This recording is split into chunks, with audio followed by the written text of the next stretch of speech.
آئیے گائز، اب ہم زیراب کو پڑھنا اور اس کی ہجے کرنا سیکھیں گے۔ یہاں پر جو الف دیا گیا ہے وہ الف ممدودہ ہے۔ یہاں پر دو مرکب لفظ دیے گئے ہیں۔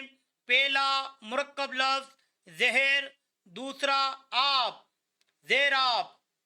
زہر معنی زہریلا، آب معنی پانی۔